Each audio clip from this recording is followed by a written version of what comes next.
Happy Father's Day, Dad. I got you this Teach Hanley Uncomplicated Skincare for Men. What do you say, my skin needs this? I'm a little rough around the edges? I would say something along those lines. Along those lines? And you went overboard. I know, it was such a great deal. I even got one for myself. Really? Oh, that's really cool. Where'd you get it from? Amazon Prime or teach.com/label-free, 38% off. Really? Wow.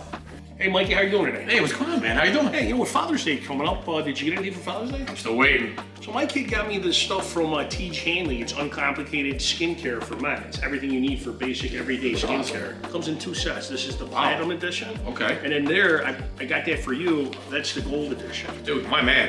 And if you're interested in purchasing more or passing the word, it's teach.com/label-free. That's awesome, man. See all the products, they got a bunch of products. They do have creams. I do like the traveling kit. That is pretty sweet because I do like to travel a lot and I'm always fumbling. And you said teach.com/label-free? That's it. That's where to get it at? Awesome. What is good, everyone? This is your host, Deanna Radulescu with Label Free Podcast. To live your best life, you must live label free. And I'm back with another incredible guest. He is a former U.S. Navy officer. You know, I love our military, our people that served, who has served on several nuclear submarines turned entrepreneur. He's the founder and CEO of Wagescape. Please welcome Cary Sparrow. Cary, that's pretty intense. I know we're going to get into it, but several nuclear submarines. I think I would go a little cuckoo if I was. I don't know how long you're down there for, but okay, we'll get into your story, but whoa, man, that scares the for a crap. while. I mean, the good news is nobody really gets into the submarine force is all volunteer. And so you really shouldn't be volunteering to be in submarines if you think you're going to go crazy in a submarine. Yeah, for real. That's not something I would ever volunteer for. I'm telling you right now. Right. And so there's kind of a self-selection process that works pretty well. I describe it, it's like going to work if you're working in kind of a small place and never not leaving for 2 or 3 months. Yeah. It's kind of the same thing. So it's not the environment is what you're doing is more intense than the environment is, I would say. Oh, okay. Yeah, I can imagine that.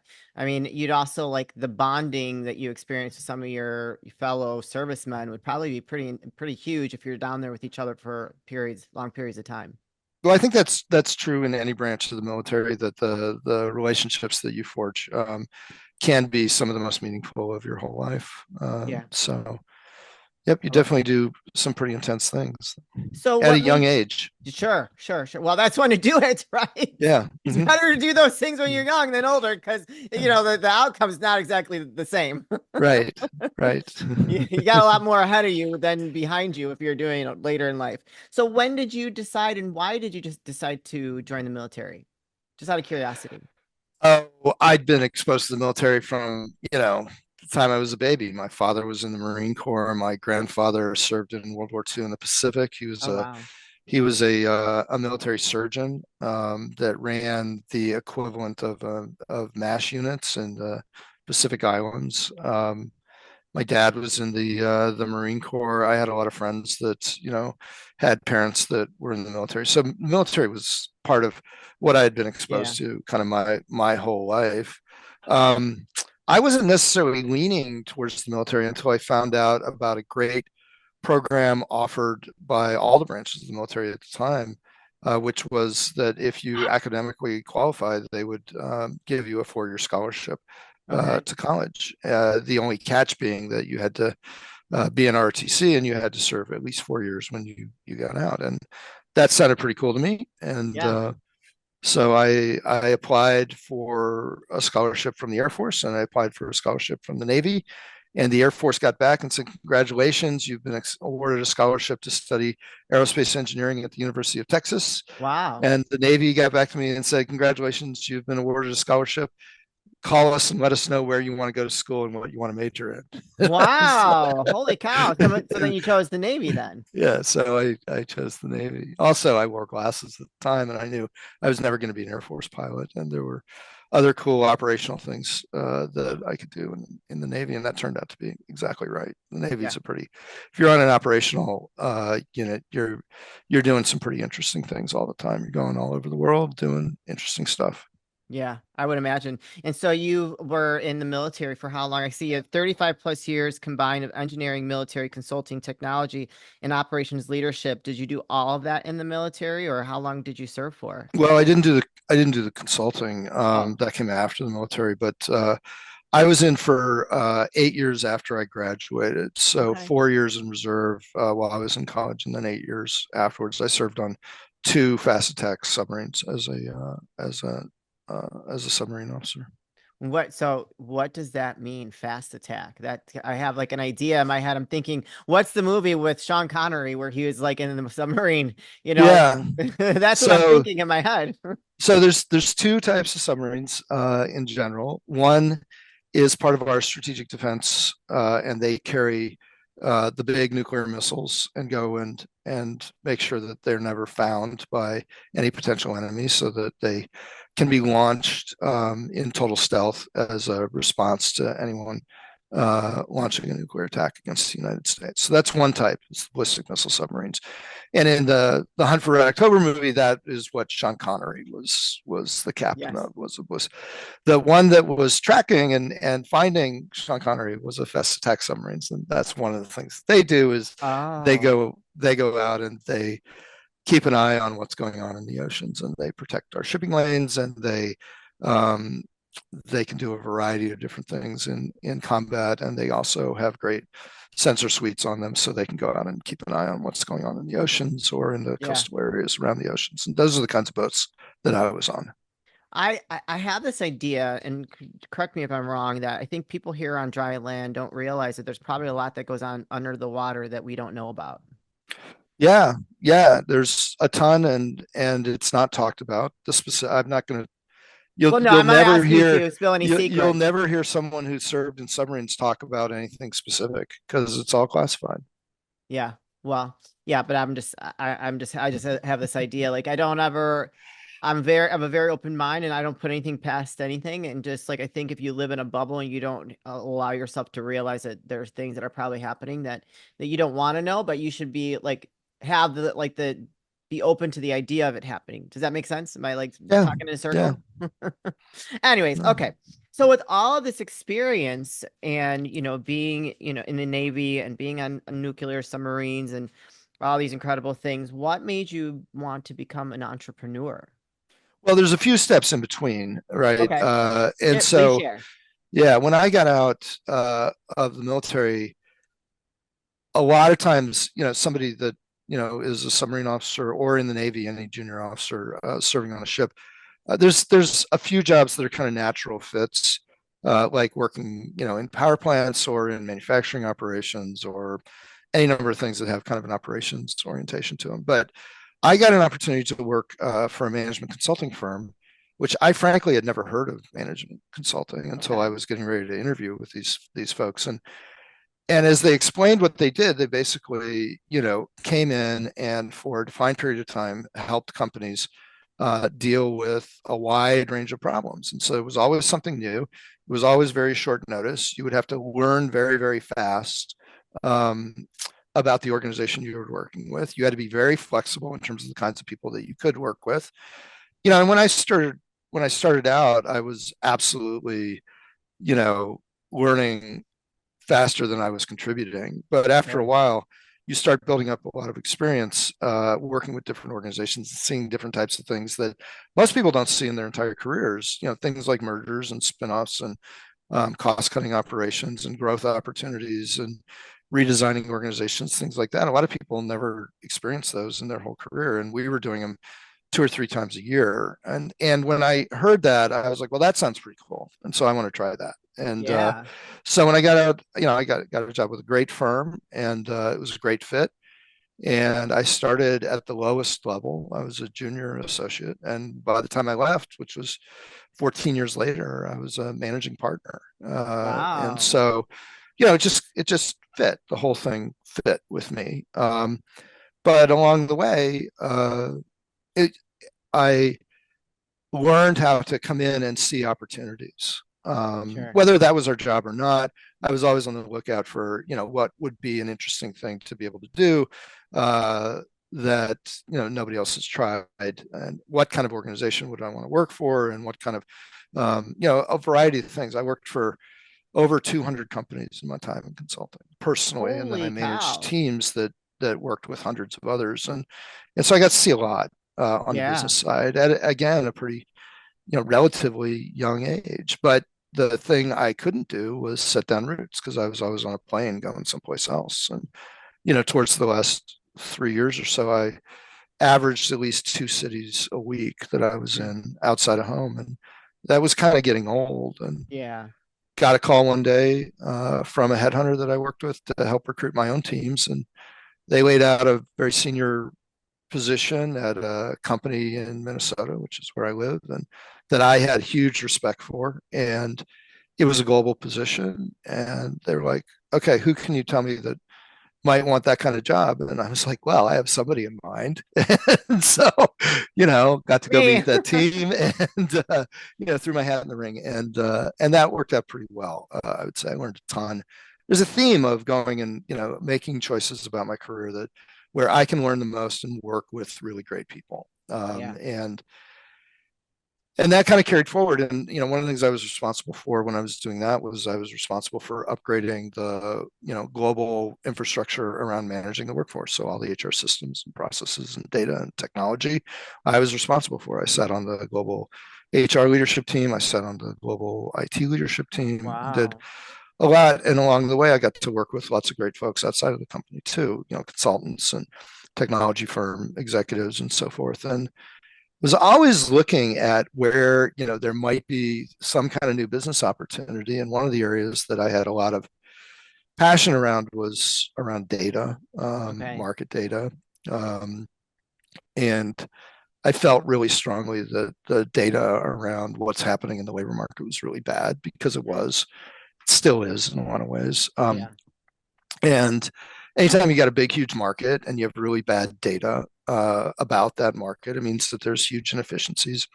So And that why do you think at this day and age there's still such bad data out there? Like, I mean, we've come so far with our technology that you would think that the data is a little bit more on point and a little bit more accurate. you would think. I mean, I have to ask the question because, I couldn't agree with you. I think a lot of the data that we read and stuff that we see is not exactly accurate. And it's just like, are they doing that on purpose, or does it to benefit someone? What is the reason, Well, I think that there's a lot of complacency, and there's a lot of kind of fixed infrastructure around keeping things the way that they are. If you look Okay. at economic data around jobs, basically you have army of several thousand researchers and survey takers and so forth just in the US that every month go out and survey households and businesses about how many people they hired and what they're paying people. And they're interviewing households to say, did you work or did you not work, are you going to be Yeah. working, so they figure out the unemployment rate. And all of that is an approach that has been optimized based on an approach that was developed like literally 50, 60, 70 years ago, back when there was no technology to do that. And Yeah. if you were to start all over again from scratch, you would come up with a totally different way of figuring out who has jobs and how much they're getting paid, Yeah. and anything about the labor market. But that's kind of what we're stuck with, is these legacy approaches that are based on very, very inefficient ways of collecting data. And because they're inefficient, it means that the data itself isn't very accurate. It's not precise. They can't go survey the world, and so they survey small parts of it and try to figure out what that means.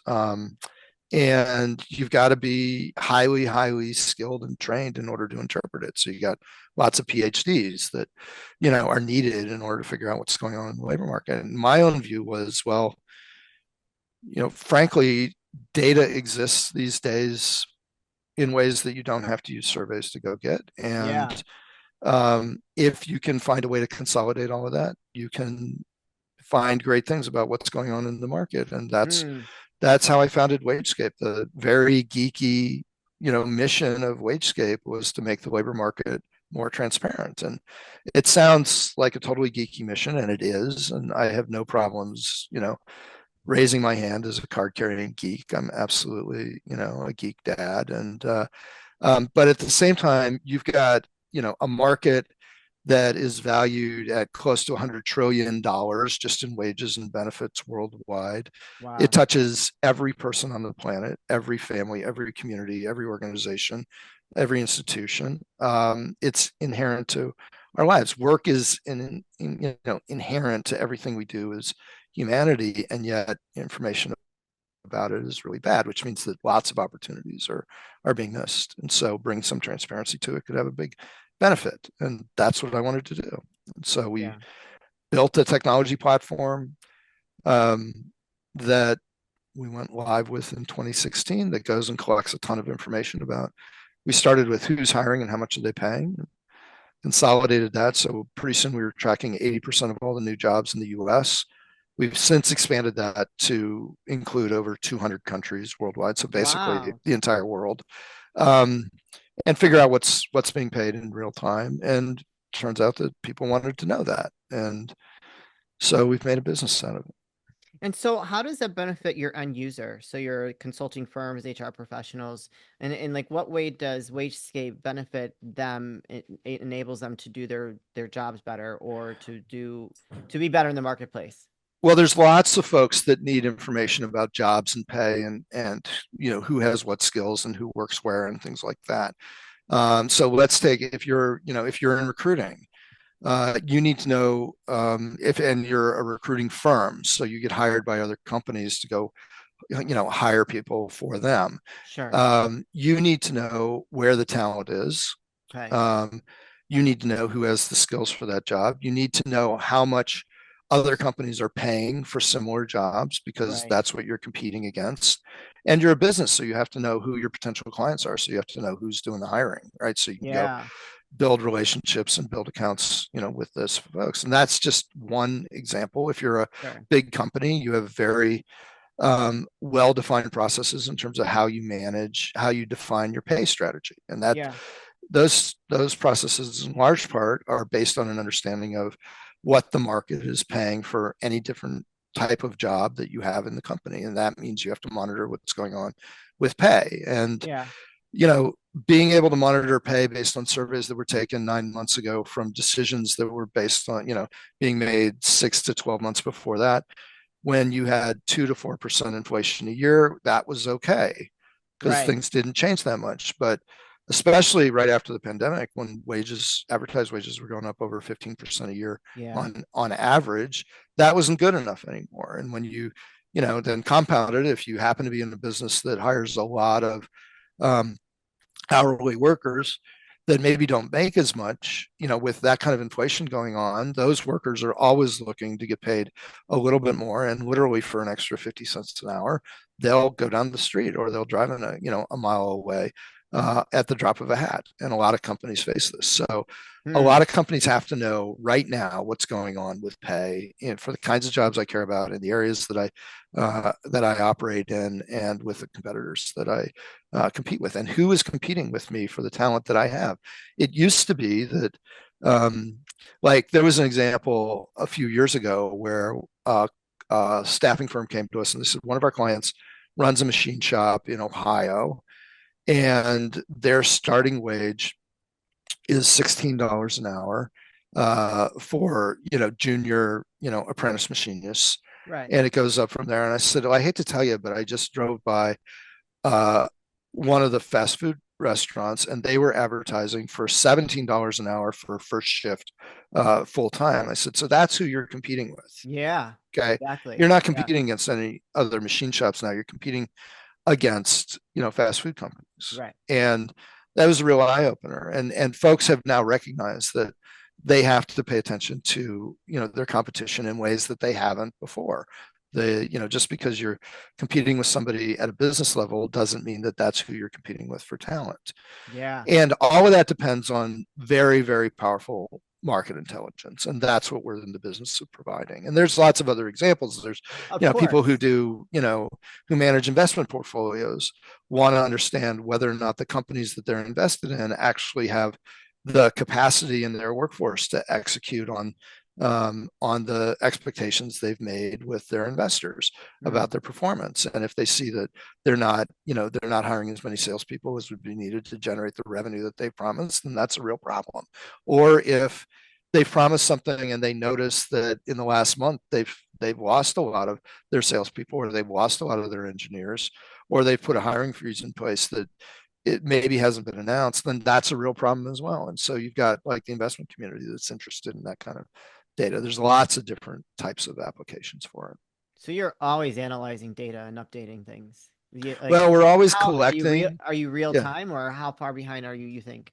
we're real time. We do Yeah. when it comes to the data that relates to who's hiring and how much they're paying. We do what's called a full image update every day, which means we track every new job every single day, Okay.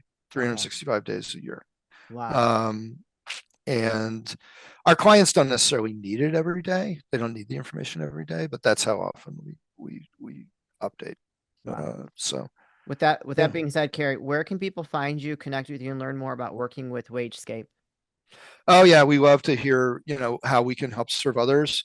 You can find us online at wagescape.com. You can find me on LinkedIn. If you reach out to me and reference this show, we'll give you a 20% discount Oh, on any service that you that you ultimately buy. We're always happy to make new connections though, whether with customers or just from that networking standpoint. So feel free to reach out.